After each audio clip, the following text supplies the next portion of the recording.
अस्सलाम वालेकुम friends and welcome to amazing world. दोस्तों, जुर्म का रास्ता कितना ही अच्छा क्यों ना लग रहा हो, उसका अंजाम हमेशा बुरा ही होता है। इस वीडियो में मैं आपको जिस इंसान के मुतालिक बताने जा रहा हूँ उसको दुनिया के ख़तरनाक तरीन और अमीर तरीन मुजरमों में से एक कहा जाता है। इसका नाम पैब्लो एस्कोबर है। दोस्तों, पैब्लो एस्कोबर का ताल्लुक़ कोलंबिया से था। ये कोलंबिया के शहर रेंजरियो में सन 1949 में पैदा हुआ। इसका बाप एक किसान था और उसकी माँ स्कूल टीचर। तभी ये गरीब घर में पैदा हुआ। उस वक्त लोगों को पढ़ाई में दिलचस्पी नहीं थी और ये बचपन से ही जुर्म के रास्ते पर चलना चाहता था। नकली ब्रांड की सिगरेट से लेकर नकली लॉटरी की टिकट तक ये हर चीज़ बेचा करता था। 1970 में पैब्लो गाड़ियाँ चुराने का काम शुरू हो गया। ये मुख्तलिफ स्मगलर के लिए काम भी करता। लोगों को अगवा करके उनसे तवान मांगना भी इसकी लिस्ट में शामिल था। ये आदमी को और दूसरी नशावर चीज़ें यानी कोकेन भी बेचना शुरू हो गया। दोस्तों, 1970 की शुरुआत में कोलंबिया कोकेन की बहुत बड़ी मार्केट बन गया था। कोलंबिया में कोकेन बड़ी आसानी से मिल जाती थी। पैब्लो जैसे और भी लोग कोकेन खुलेआम बेचा करते थे। कोलंबिया साउथ अमेरिका के नॉर्थ में वाक़या मुल्क पेरू और बोले के दरमियान में मौजूद है और इसी जोग्राफिकल लोकेशन की वजह से कोलंबिया अमेरिका को कोकेन सप्लाई करने वाला सबसे बड़ा मुल्क बन गया। हर महीने अमेरिका में कोकेन की भारी मांग की वजह से कोलंबिया में मौजूद कोकेन बेचने वालों को बहुत ज़्यादा फ़ायदा पहुंचता। इन लोगों में पैब्लो एस्कोबार भी शामिल था। दोस्तों, पैब्लो ने कोकेन को अमेरिका ट्रांसफ़र करने के लिए नए नए तरीके ढूंढ लिए। इसमें बहामास के समुद्री इलाके में मौजूद नोम के नामी जजीरे पर अपना शिप पॉइंट खोल लिया। इसने अपने एक और पार्टनर के साथ मिलकर इस जजीरे की ज़्यादातर ज़मीन को कौड़ियों के दाम पर ख़रीद लिया। ये जजीरा अमेरिकन रियासत फ्लोरिडा से 300 किलोमीटर दूर था। पैब्लो इसी रास्ते से अमेरिका में कोकेन को स्मगल करता था। देखते ही देखते पैब्लो अमेरिका में ड्रग सप्लाई करने वाला सबसे बड़ा स्मगलर बन गया। 1975 में कोलंबिया का सबसे बड़ा ड्रग स्मगलर फैबियो एस्कोबार को कत्ल करवा दिया गया। कहा जाता है कि इसको पैब्लो एस्कोबार ने ही कत्ल करवाया। उसके मर जाने के बाद पैब्लो का रास्ता साफ हो गया। अब ये कोलंबिया का सबसे बड़ा ड्रग डीलर बन गया और ड्रग लॉर्ड कहलाने लगा। पैब्लो बोलिविया और पेरू से भारी मिकदार में ड्रग्स खरीदता और उसको अमेरिका स्मगल कर देता। इसने उसी जजीरे में एक आलीशान घर और एक होटल और एक पूरा वेयरहाउस तमीर करवा लिया जहां ये कोकेन को स्टोर करता और वहां से इसको अमेरिका की रियासत फ्लोरिडा में स्मगल कर देता। दोस्तों, 1982 में पैब्लो सियासत में भी दाखिल हो गया। ये कोलंबिया की कांग्रेस का मेंबर इलेक्ट हो गया। लेकिन इसकी ड्रग बेच की गई कमाई और बेशुमार दौलत को सबको पता चलना शुरू हो गया। 2 साल के बाद इसको कांग्रेस से रिज़ाइन करना पड़ा। इसके खिलाफ जिस मिनिस्टर ने कैंपेन चलाई, बाद में उसको भी इसने कत्ल करवा दिया और यहाँ से पैब्लो एस्कोबार की दहशत पूरे कोलंबिया में फैलना शुरू हो गई। इसका ख्वाब कोलंबिया का प्रेसिडेंट बनना था, लेकिन जब इसको एहसास हुआ कि ऐसा कभी नहीं हो सकता तो इसने कोलंबिया की सियासत को हिला कर रख दिया। इसने कोलंबिया के 3 उम्मीदवारों को कत्ल करवा दिया। कोलंबिया के अटॉर्नी जनरल को भी इसने ही कत्ल करवाया और 1000 से ज़्यादा कोलंबियन पुलिस ऑफिसर का कत्ल का जिम्मेदार भी पैब्लो एस्कोबार ही था। इसकी अपनी बेटी के मुताबिक इसने तकरीबन 3000 से लेकर 4000 तक लोगों का कत्ल करवाया। दिलचस्प बात तो ये है कि ये साथ साथ गरीब लोगों की मदद भी करता था ताकि लोगों के दिलों में इसकी इज्जत बन जाए। इसको लोग रॉबिन हुड भी बुलाते थे क्योंकि उनकी ये पैसों से मदद करता था। लेकिन लोगों को भी आहिस्ता आहिस्ता पैब्लो एस्कोबार की असलियत का एहसास होने लगा। दोस्तों, पैसों की बात की जाए तो यहाँ मैं आपको पैब्लो एस्कोबार की दौलत के बारे में हैरत अंगेज़ बातें बताता चलूँ। एक वक्त था जब पैब्लो एस्कोबार दुनिया के 10 अमीर 3 लोगों में से एक था। 1985 में पैब्लो एस्कोबार की दौलत तकरीबन 30 अरब डॉलर तक पहुँच चुकी थी, जो आज के 57 अरब डॉलर बनते हैं, क्योंकि ये उस वक्त ना सिर्फ अमेरिका बल्कि पूरी दुनिया में कोकेन स्मगल करने वाला सबसे बड़ा डीलर बन चुका था।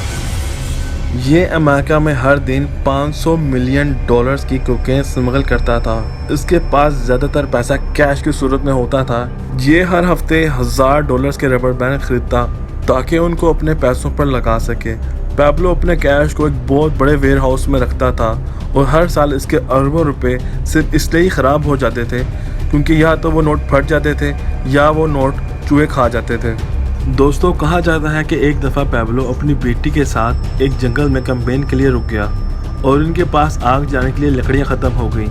इसकी बेटी को सर्दी लग रही थी इसके पास सिर्फ उस वक्त कैश ही मौजूद था जो इसके साथी हमेशा कैरी करते थे।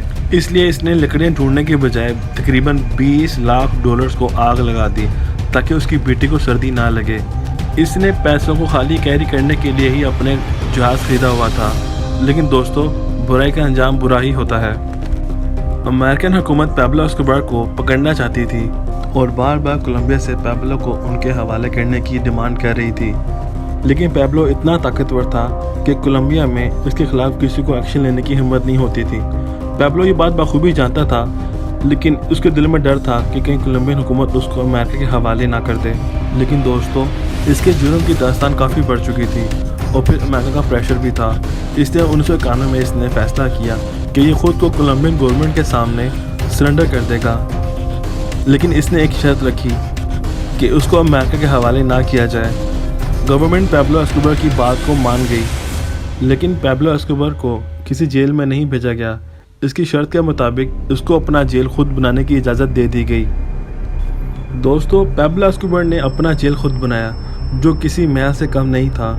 इस जेल को द कैथेड्रल भी कहा जाता है। इस जेल में कैसीनो और फुटबॉल ग्राउंड और नाइट क्लब तक शामिल थे। इसने दुनिया भर से इंतहाई कीमती जानवर मंगवा कर इसमें अपना ही एक छोटा सा जू भी खोला हुआ था। पैब्लो एस्कोबार एक आलीशान महल में रहता था और इस जेल की हिफाजत इसके अपने मुहाफिज करते थे। पैब्लो के साथ वो उसका ख़ास बंदा भी शामिल था जिसे पोपाय कहते हैं। लेकिन इतना आलीशान तरीके से रहने के बावजूद इसकी मुजरिमाना सोच ख़त्म ना हुई और ये यहाँ इसी जेल में बैठकर लोगों को कत्ल करवाने का और कोकेन स्मगल करवाने का काम करता था। इसके सारे काम इसका वो ख़ास बंदा पोपाय सर अंजाम देता था। हुकूमत को जब एहसास हुआ कि अभी भी वही काम कर रहा है तो हुकूमत ने इसे प्रॉपर जेल में डालने का फ़ैसला कर लिया।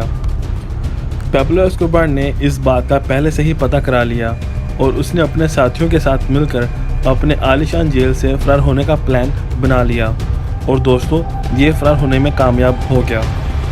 पैब्लो के फ़रार होने के बाद अमेरिकन हुकूमत शदीद प्रेशर में आ गई। तब पैब्लो को पकड़ने के लिए अमेरिकन और कोलंबिया हुकूमत ने एक ज्वाइंट टीम बना ली। यहाँ जिन लोगों के प्यारों को पैब्लो ने कत्ल करवाया था, वो लोगों ने भी इसको ढूंढने के लिए अपनी एक प्राइवेट टीम बना ली जिसका नाम लॉस टेस्ट रखा गया। इस टीम में पैब्लो के तमाम दुश्मन शामिल थे। इस टीम के दिल में पैब्लो के खिलाफ सख्त नफरत थी। इस टीम ने पैब्लो को पकड़ने के लिए पैब्लो के तकरीबन 300 साथियों को कत्ल कर दिया, जिसमें उसके रिश्तेदार और उसका एक वकील भी शामिल था। लेकिन अभी भी पैब्लो का कुछ पता नहीं था। आखिर 16 महीने की शदीद मेहनत के बाद और कई मिलियन डॉलर खर्च करने के बाद 2 दिसंबर 1993 को कोलंबियन पुलिस ने पैब्लो एस्कोबार के ठिकाने का पता करवा लिया। ये पैब्लो की सालगिरह के एक दिन बाद का वाक़या है। तब पैब्लो अपने सालगिरह के अगले दिन ड्रग्स लेकर और केक खाकर अपनी सालगिरह मना रहा था। जिस आदमी ने पैब्लो एस्कोबार को ड्रग्स लाकर दिया, पुलिस ने उस आदमी को ट्रेस कर लिया। पैब्लो लॉस ओलिवोस नाम की एक जगह पर छुपा हुआ था और अपने बेटे से फ़ोन पर बात कर रहा था। पुलिस के मुताबिक इसने मुकाबला करा और मुकाबला करने की कोशिश में मारा गया और इसकी टांग और कान में गोलियां लगी थीं।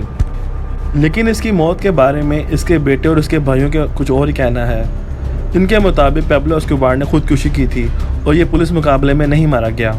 इसके भाइयों का कहना है कि उनको पैब्लो ने पहले ही बता दिया था कि अगर वो कभी पकड़ा जाएगा तो वो पकड़े जाने से पहले अपने कान में गोली मारकर खुदकुशी कर लेगा। ये भी कहा जाता है कि जिस गन से पैब्लो को गोली लगी वो उसकी अपनी गन थी। पैब्लो एस्कोबार की मौत की खबर उस वक्त दुनिया की सबसे बड़ी खबर बन चुकी थी। कोकेन किंग और हज़ारों लोगों के कातिल पैब्लो एस्कोबार मर चुका था। लेकिन इन सबको अंजाम देने के बावजूद कोलंबिया के कुछ लोगों के दिलों में आज तक इसके लिए सॉफ्ट कॉर्नर मौजूद है।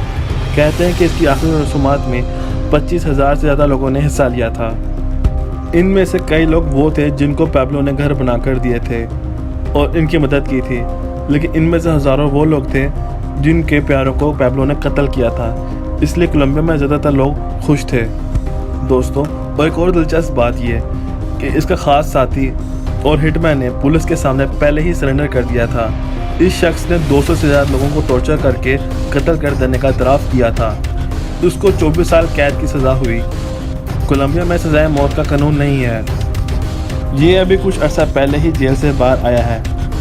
ये कोलंबिया के मसाइल और सियासत के ऊपर यूट्यूब पर वीडियोस बनाता है और इसके कई लाख सब्सक्राइबर्स भी हैं। दोस्तों, पैब्लो एस्कोबार की फैमिली में उसकी 2 बेटियां और एक बेटा शामिल है। इन लोगों ने पैब्लो के मरने से काफ़ी अर्सा पहले ही जर्मनी में सियासी पनाह हासिल कर ली थी और ये अभी भी वहीं रहते हैं। दोस्तों, मुझे उम्मीद है आपको ये वीडियो बहुत पसंद आई होगी और आपकी मालूमात में ज़रूर इजाफा होगा। मज़ीद ऐसी वीडियो देखने के लिए अमेजिंग वर्ल्ड को सब्सक्राइब कर लें और सब्सक्राइब बटन के साथ घंटे का एक बटन होगा, उसे काइंडली क्लिक कर लें ताकि फ्यूचर में आने वाली वीडियोज़ आप देख सकें। अपना बहुत ज़्यादा ख्याल रखिएगा। अल्लाह हाफिज़।